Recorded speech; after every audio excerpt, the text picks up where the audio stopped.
Angelica, how are you? Good. How are you? Good. So glad that we could find this time to chat about you and your dyslexia journey. Yes, I'm excited. Excellent.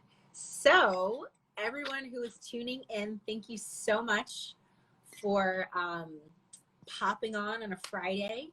And we are very excited to have this conversation. So before we get started, I do want to say that I have turned on my badges. So if anyone is loving this conversation or wants to donate, I would greatly appreciate that. And so let's get started. So those of you who know, I'm Dr. Lauren. I'm a special educator. I am a passionate special educator about fighting for the awareness, knowledge, all of that, the cause of dyslexia. And so that's what brought us together. So, and I see someone just said being dyslexic has messed up my life. So I hope this conversation can bring you some inspiration, because the point of these conversations is to share stories, but also to kind of see where people are and how they're feeling and how they've owned their learning difference. So, Angelica, would you like to introduce yourself before we hop into our questions? Yes, thank you. Hello, everyone. My name is Angelica. I'm from Toronto, Ontario, Canada, and I am an adult dyslexic. I was diagnosed very young at the age of 5 or 6. I was in the first grade. I grew up in a Latino family, very strong predominant, learning how to speak the language first. And Spanish was the big thing, and then English will come later, or English was not allowed. A lot of, that type of family culture was brought up, and there's not just the Latin culture, there's many others that are brought up in that way. But over the years, it's been difficult to find ways and resources to really grow and kind of understand what dyslexia is and learning disability.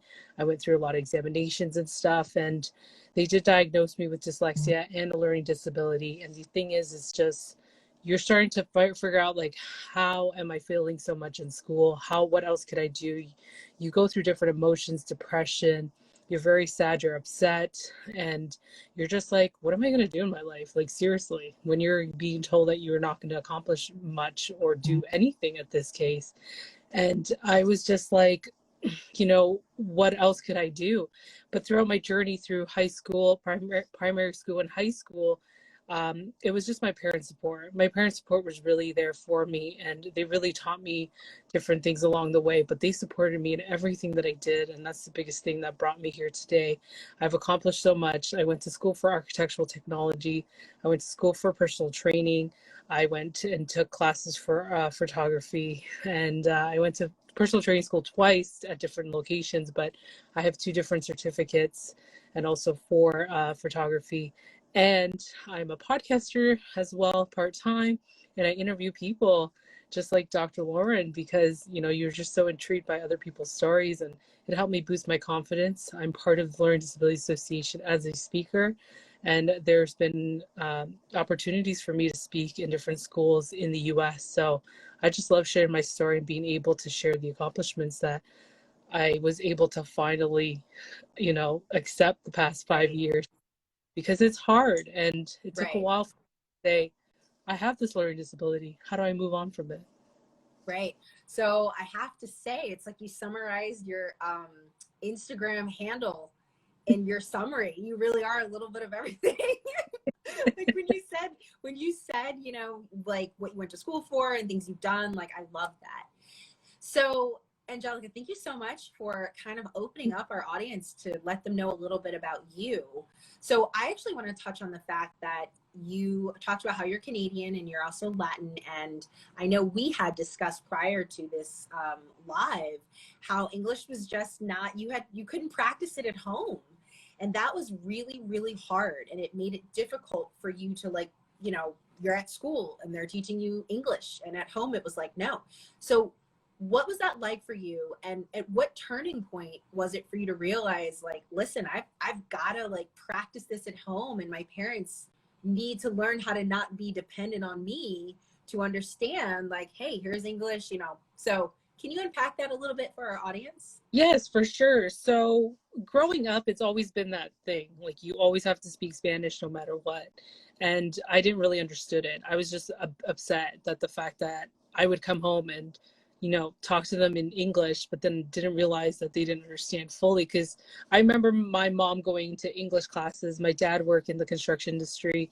And, you know, I always thought, like, how did they communicate? Right. So, Right. but, you know, it's crazy being in a multi-diverse city, especially in Toronto. There's a lot of people who still don't speak English because their work, there's people Right. that speak 3 different languages, and then you learn how to speak their other languages on top of what you know. So Spanish, Portuguese, and Italian can be all common and similar in a certain way. And people just, my dad, he's like, I spoke to people in Italian, like, because I ended up learning, and it was similar words here and there. That's how we navigated. And then same thing with my mom. Like, well, she was a stay-at-home mom for quite some time, and then she went to work. But it was like, again, her coworkers, you know, she found Spanish speakers, she found Italian speakers and Portuguese speakers, and they all somehow communicated one way or the other, which is pretty fascinating. Because, you know, if you put me in a room with other people, I'm just like, oh my God, I don't even know what you're saying, right? So Right. Right. Right. it was like, how could this happen? So as I got older, because there's myself and my older brother, and we noticed every time we were always dragged to the bank. We were dragged to, of course, before technology even evolved into paying on apps over the phone, all that stuff. We were dragged to the bank. We were dragged to the grocery store. We were dragged to get food. We were dragged to anything that it was involving with the family or for themselves. We were the translator. Right.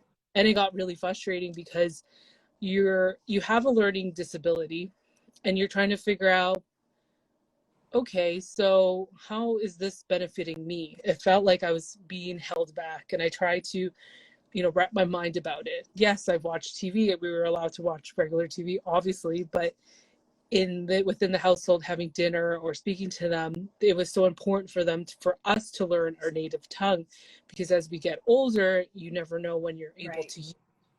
But then in school here in Canada, you learn French as a second language. Mm-hmm. So it's like, how am I supposed to navigate with 3 languages at this point? And it became frustrating. Now it's like we're doing really bad in English in every single subject imagined, literally, except for arts, religion, geography, and sports. Like, those were the subjects I really excelled in, and art, but everything else I couldn't. So it got to a point where I was in the 6th grade, and I said, enough is enough. Like, I can't. Like, this is ridiculous. Like, every doctor's appointment, my whole summer was spent because my dad got to an at-work accident at the same time I was diagnosed. But as I got older, you know, it became harder for him. And then I have to, between my brother and I, we had to go to doctor's appointments. We had to go to therapy appointments with him because we needed a translator. Wow. That's exhausting. It is exhausting. And I understand why they wanted us to learn the language, because later on, you know, I was able to utilize it. But at that time, at the 6th grade, I said, I had enough. I know we were moving outside of the city, and it was like, it just clued into me. I said, I can't do this anymore. I'm done. Right. Like, God forbid something were to happen to me. How are you guys to stand on your own feet? You guys are telling me to stand on my own feet and try to conquer this learning disability, and everything's going to be okay. But, you know, let's just stop and think a little bit here, because now you guys do not speak English, being in a country that first predominant language. Right. And you know, you're teaching me to overcome these challenges. How about you do the same thing? So I kind of got fed up, and I said, God forbid something were to happen to me or my brother, or both of us. Like, how are you guys going to function? And then I kind of just left it like that. And then the coming weeks, I noticed a change. They started, like, my dad had old tapes from when he arrived to Canada, like how to speak English on cassettes and books. And books. Wow. And then I see him, like, practicing and everything, because it was really good. I actually enjoyed it because I used it a couple times. It was like, oh my gosh, they really teach you word for word pronunciation, everything. Right. So good for him. He was able to teach. Now he's, like, fluent in English. He has his little accent, but you know what? He's on his own. He's very independent. And same thing with my mom. She would pick up a book. She loves grammar. The fact that she's a Spanish teacher back home, it's like, you know, kind of the basics. You just got to translate it into English. So she picked up quicker than my dad. But since then, it was like, you know, we have to make that change. I need to make sure that I'm focusing on English. And then every time now, it's like, it's nice to talk to her in English. It's nice to text them in English. It's nice to evolved. And I'm really proud of them, because a lot of the older generation, even in this country, choose not to speak it because they always have this excuse of, you can't teach a dog old tricks. And I use my success story because, damn, like, and they're still learning now with these. They have, you know, English speaking apps and pronunciations and Google Translate. They have it installed and they're always constantly using it. And it's nice that my mom texts me in English and says, hey, how you doing? Are you doing okay? So it's like, finally got somewhere. So I really appreciate you explaining that. And I want to kind of tie that into your dyslexia. So first of all, do you know if one of your parents are dyslexic, and how were you diagnosed? Like, did they pick up on signs, or was it the Canadian school system? So I guess I asked you two different questions. Yeah. So my parents, I don't think so. My dad, they're from Nicaragua, Central America. So from what I understood is, if you don't have money to send your kids to school, then they don't go to school. So back those times, my mom was, even though she was a family of 12, she did have the privilege to go to school. Gosh, wow. I was like, damn, it's family of 12 and you're able to go to school, all of them, because they're all professions. Like, they have, one's a hairdresser, one's a baker, one's this, one's that. And she, like, it's crazy, this family of 12. So kudos to her parents for really, getting their kids to school. So my mom, she's very studious from what I remember, what she's told me, and from my aunt, like, she was very studious. Like, obviously I make it seem like she's no longer here. She is still alive. Just like, yeah, hello. She's very studious. She's easy to learn. She's really quick learner too as well. So I knew that I wasn't getting her smarts from her, because she's very education driven. And when I give up in college, she was like, no, you need to stick around. Like, you cannot give up. Like, this is ridiculous. Don't put this stuff in your mind. So she's very educated driven. My dad, on the other hand, they didn't, even though they were a smaller family, they did not have money to send him to school. So he learned in a way of just teaching himself. And kind of just figure out, like, what was happening around him, and then try to, pick up the pieces from there. Like, those IKEA manuals, he can really put something together. For me, I'm not. Like, I look at it, it frustrates the crap out of me because there's no words involved. It's just a bunch of pictures. So it's like, I don't think I get it from my dad. I just trying to figure out who else would it be in the family. It could be a grandparent. Yeah, it could be a grandparent from another generation. No. And, since they don't live here with us, it's just us here in Canada. It's kind of hard to pinpoint who has what and where. Yeah. So how were you diagnosed at such a young age? So this was the problem when I started the school year of grade 1. So I was told to read out loud. I was always put on the spot. I was always like, can you read this part? Can you share this part? Show and tell. I was very shy. I was very timid. Every time they would ask me to read off a page of a book, I would not be able to read it. I would, like, freeze completely. So they assumed that I was either part of hearing. They probably assumed I couldn't see. So they got concerned because I was kind of behind of things. And when they did math, like basic adding and subtracting, I wasn't able grasping it. All my quizzes came back like as failed. I was literally not excelling in school, even at a basic, grade 1 level. And so they told my mom, they called in for a meeting with my parents, and they said, we have to do some testing because she's falling behind. Like, she's not like the rest of the kids. And it's funny because it's like, I remember this clearly yesterday, like it happened. And, they were really, like, especially the books that I was given to read, like I couldn't even read the words off the page. So they did a meeting. The school board asked for hearing. So I remember going into this facility of hearing and, like, testing out sounds and hearing if you can hear this sound, that sound. And then I had to do vision tests to make sure I can fully see objects and everything. Then they asked me like to talk and speak, which was very difficult. Like as a kid, even throughout my teenage years, I'm very shy. And I was, I tried to do the best I could. And then they tried doing like practical exams, like English and math, and trying to figure it out. And then that's when I think they had another psychiatrist appointment. And then they did a therapist appointment just to make sure there wasn't anything happening at home, because they were just concerned. So they did every single test. And then all of a sudden, they came out with the diagnosis that I have a learning disability, and how, this is what we're going to do for her for accommodations, and how we can help her out. So my mom's like, okay, whatever it takes, that's fine. We couldn't afford tutoring classes anywhere or anything external from the school system. So they agreed to whatever they had a plan in place. Like they actually had a plan in place.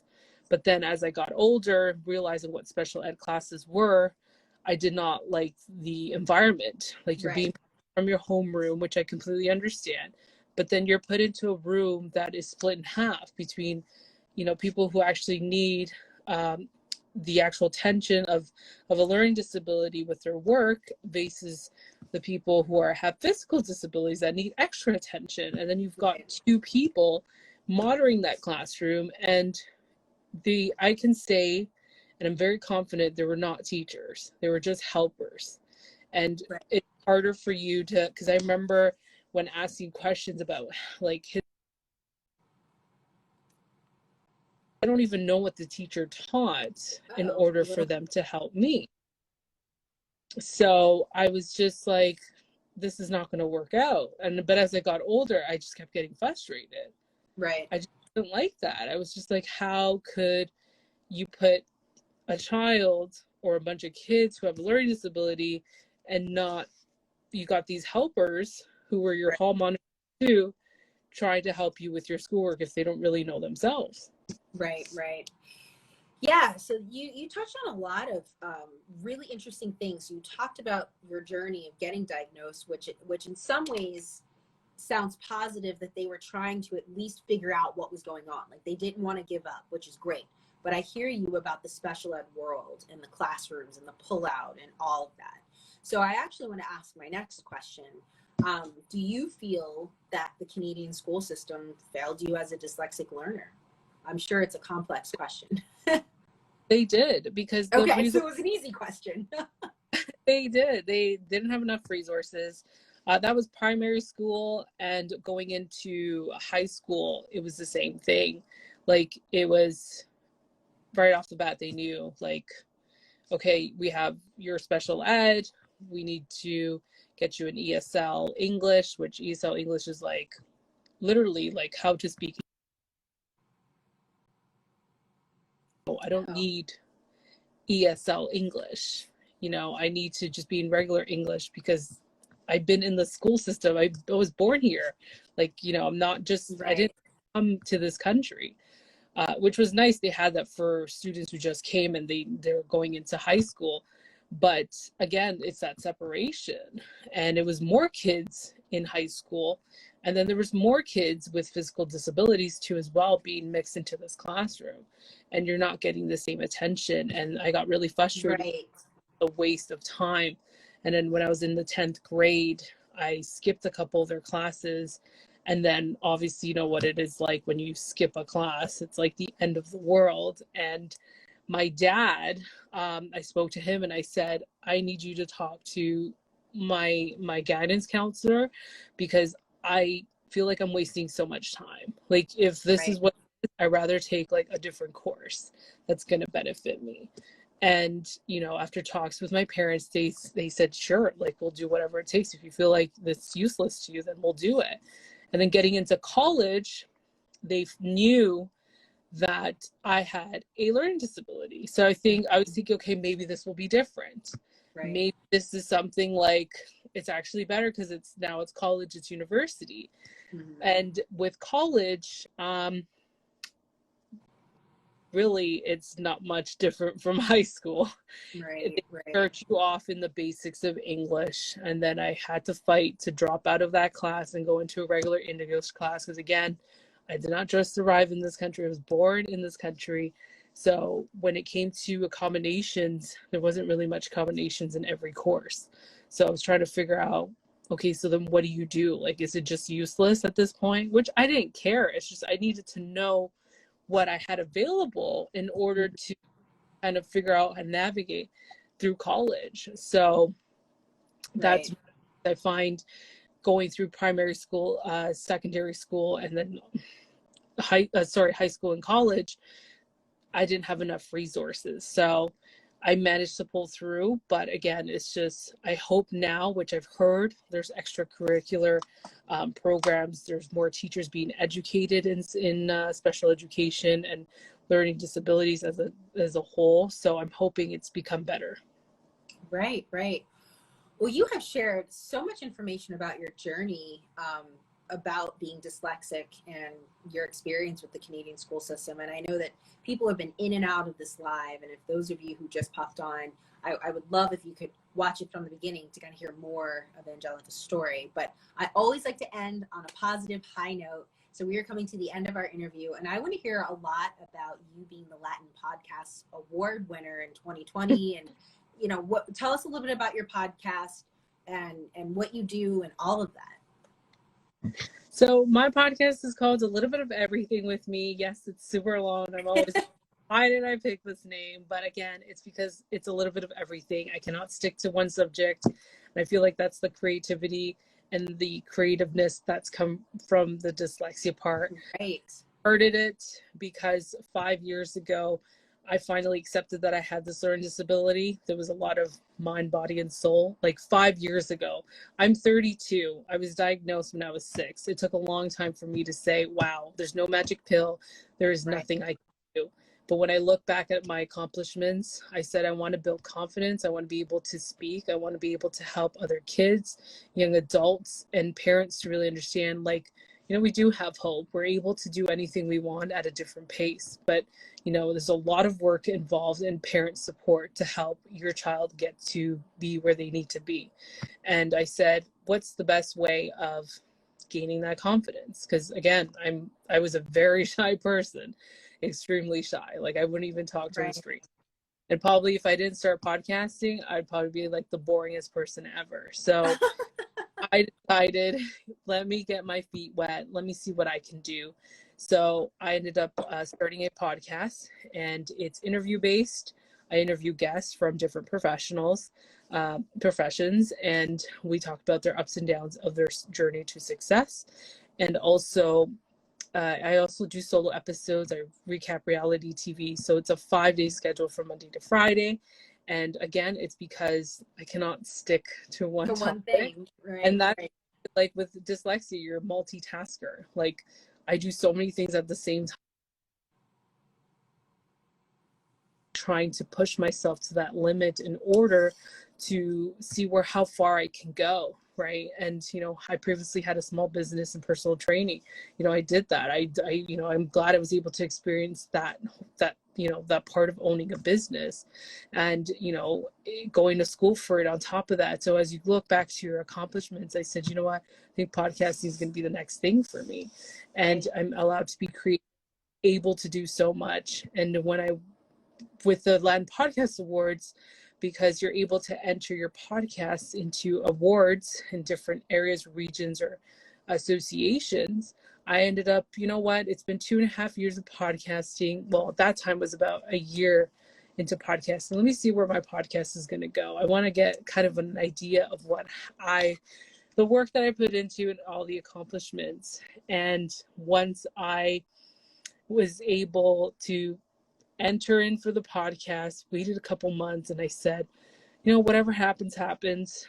And then I get an email and you've been nominated. And I was just like, oh crap, like awesome. This is legit.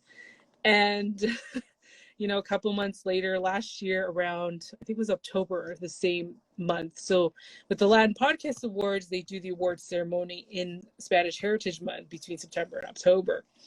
So once I was watching the awards, I didn't think anything of it. I said, it's more than enough getting nominated in 4 different categories.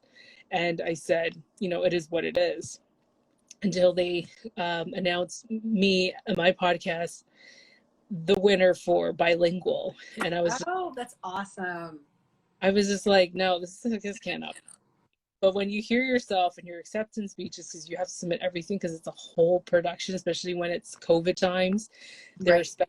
months, and they have full-time jobs, and they're doing this for the community, for the academy and everything. It's like, they need time to work on it. So when I'm hearing myself, I said, oh my God, I can't believe it, I won. This year I'm nominated again for another 3. Congrats. Thank you. And my lovely podcast community group that I co-founded, they nominated me for my local community called Etobicoke Community Votes for my podcast, and it's rated under as a radio station, which is pretty fantastic. I'm up against these big dogs that I've been listening to them since I was a kid, but hey, nomination is what's like over, like, that's the accomplishment. That's what I'm winning at, is the nomination. It's a big deal, right? So that's the podcast. And again, I've interviewed a lot of people, and it gives me fuel. It fires me up to keep in accomplishing my goals. I've interviewed dyslexics too that I didn't know they were musicians, that they were part of, they were COO of a insurance company. Obviously they're older, and they shared with me their experience back in the day, because the fact that they're older, it was kind of like the same ripple effect until definitely. I was like, wow, it's like nothing's really changed. Exactly. Right. 10 years later, I'm like, it's the same thing. So it's nice to hear that, but that motivates me. It gives me power to just keep going. And the fact that people have asked me, like, can you come to this event and be able to speak about your experiences? And that's to me is like, wow, I'm honored.